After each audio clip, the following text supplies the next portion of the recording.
Ladies and gentlemen, of course, the governance diagnostic report has been released, but it still remains that that is not the only solution. The report being published isn't enough. What is the next step? What is the way forward? Ladies and gentlemen, to speak to you about that, I cordially invite onto the stage now the Deputy Executive Director of Transparency International, Sankhitha Gunaratne.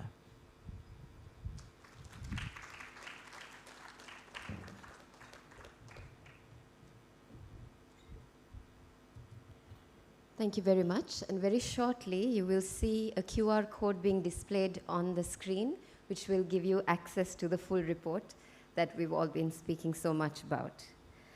So the purpose of today's launch and the purpose of this report has been to talk about the issue of governance in Sri Lanka with a wider scope than just to talk about the economic and to have a particular focus on the issue of corruption. Now we know from the uprising and the protests that happened last year that this has been a call of the people.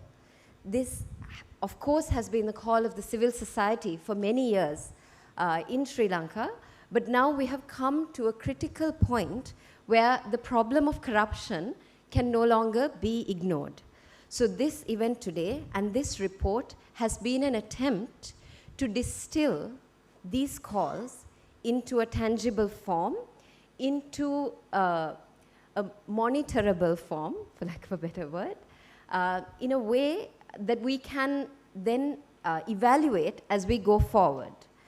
And unfortunately, why we have come to this situation is because there has been a woeful lack of accountability in our governance to the people. And as Dr. Jahan said, we can no longer have the luxury and the privilege of sitting back and expecting our governance to be done for us.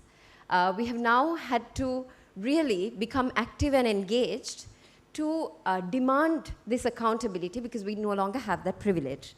So, in going forward, we say to the government to please take account of these recommendations that have been made to you, and we stand ready as this civil society collective and larger civil society to assist you in this process, because it is not for us to just be detractors, it is not for us to only protest, only make our concerns known.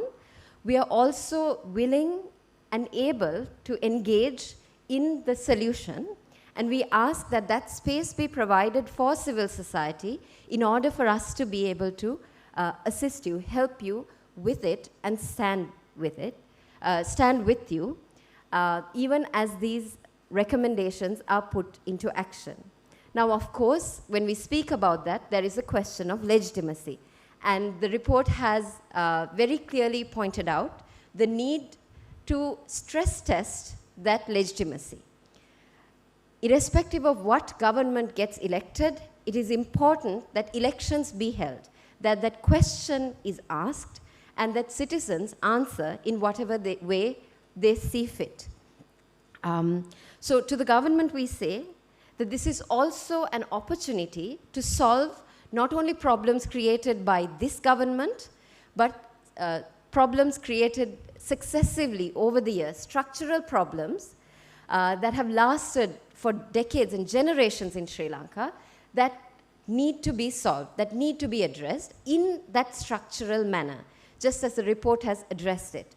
Because we understand that no single person or no single individual or no single government can be held responsible for all of the country's ills, but still we have to take responsibility for what we do with this moment for reform.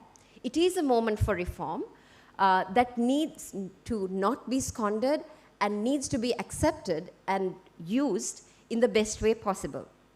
So in that process, within this opportunity, we ask for space, we ask for consultation, and we ask for legitimate, open, accountable action to be taken. And then to our development partners who have also come in to help the country in this critical moment. It is unfortunate that we need that assistance, but we do. And we have to recognize that they're a key part of this equation. So in being so, it is important that that role is taken very seriously, because even as you assist, and even as you have acknowledged that there needs to be a heightened attention to the problem of corruption, we should also recognize that the problem of corruption is not merely economic. Of course, its impact can often be economic, but the problem is a lot more foundational. We have been asking questions of whether Sri Lanka is, and raising the issue of whether Sri Lanka is really a captured state, whether our state no longer acts in the interests of the many, whether it only acts in the interests of the few.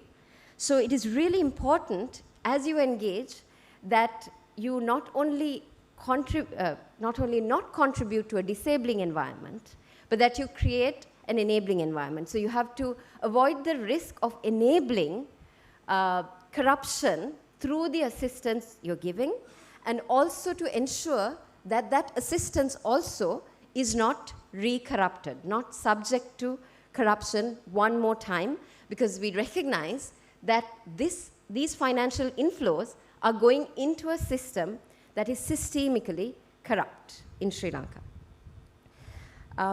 And it is also, as was alluded to before, this is also an opportunity that the rest of the world is watching, even as civil society engages, even as this is the first time governance diagnostic is being done by the IMF in Asia.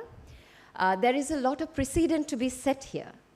So how that precedent is used is something that a lot of attention will be given to going forward. And also to the citizens of Sri Lanka, we say that, again, this is a moment not to switch off, not to sit back, but to be engaged. We don't get to sit back just because protests happened, just expecting the hard work to be done.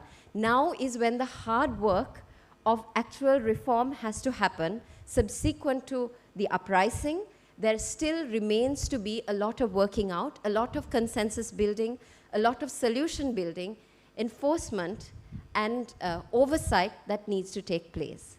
I'll stop there. Thank you very much.